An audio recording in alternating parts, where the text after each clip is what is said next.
I promote spoken word and soul music events in Miami, predominantly.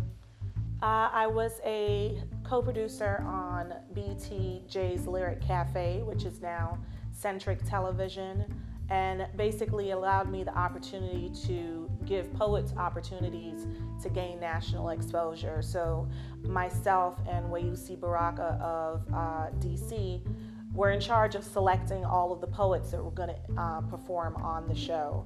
He dealt with the local poets, I dealt with the out-of-town poets, and in doing that, just made a lot of great relationships that way, and did yet another thing that I never even knew I'd be capable of doing. I try to tell the poets there's more than just the weekly open mics.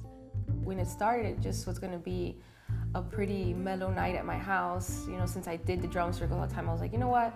I know a lot of poets that don't even read out loud in other places, so I'm going to invite people that want to come and share something and, you know, have some wine. And basically, the first night was like 50-something people in my living room, and I was like, whoa.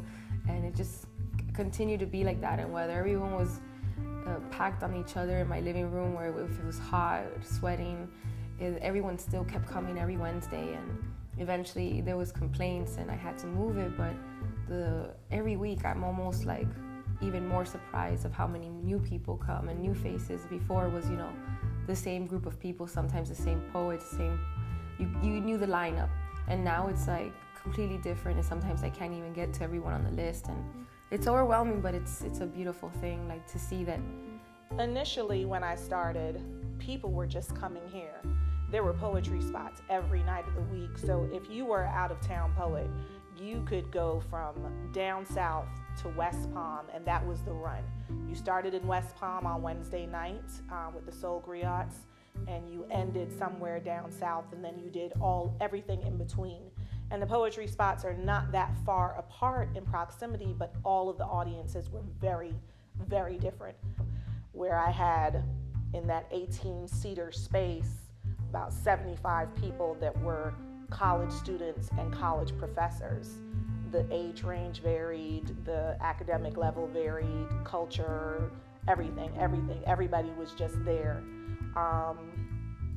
Then when Def Poetry was on and we started going to Def Poetry to scout for artists to bring in, my basis for who I brought was I really like their poetry, but they're really cool people. So it's people that I became friends with and developed a personal relationship with, and those are the same people that have been coming back. A sister, a daughter, a friend, a believer. There is more to my book than just my cover. My country 'tis of me.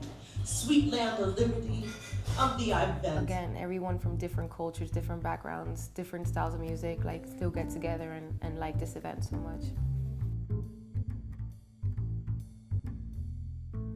I can facilitate that exorcism with strength, knowledge, and wisdom, the pleasure moving from your root to your crown chakra. As we There's certain poets that you just believe everything that they're saying, and they motivate you to want to do something, which is what poetry is supposed to do. Poetry, hip hop, soul music, anything that is written down from one person and delivered to another in whatever format, it's supposed to move you at least in that 3-minute period to say, wow, I really need to do something with myself. And it's supposed to change your life. That's what it's supposed to do. And it does all the time. Every time somebody steps to the mic, there's a possibility that that poem is doing something for someone in that audience.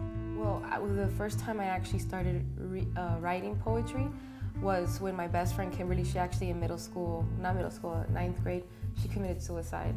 And it was something that I even to this day, like, couldn't deal with, and nobody knew how to, I guess, deal with it with me, including my mom or my family, my immediate family. And I started writing, and I didn't know I had so much, like, built in me, like resentment, anger towards a lot of things that happened to me when I was younger.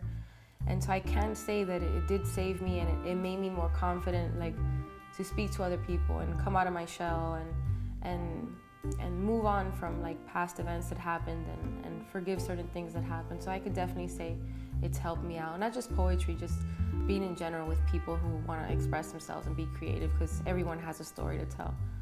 The only thing I think that I'm possibly thinking about right now in my life is continuing with the spoken word promotions and soul music promotions, getting people to sponsor it that are really going to be invested in it as a art form, the business part of course as well, but definitely in just supporting it as an art event. The only challenges in doing what I'm doing are financial. That's the only challenges. I have way too many talented people that are willing to come to South Florida to perform, amazingly talented people. I feel like this is just baby steps, like, because if I've got so surprised in the past year of what happened with this event, it's just the beginning, and I don't want to just have it just here in Miami. Like, I want to travel, and I want somehow to be in a history book for whatever reason, you know, like you see the beatniks and you see different eras in art, and those people probably never thought, you know, they would be like so famous or in a history book. But I just basically want people to remember me by like bringing people together, and just the fact that everyone could get together and express and openly about anything and never be like judged. And I hope somehow I put a mold in art for that.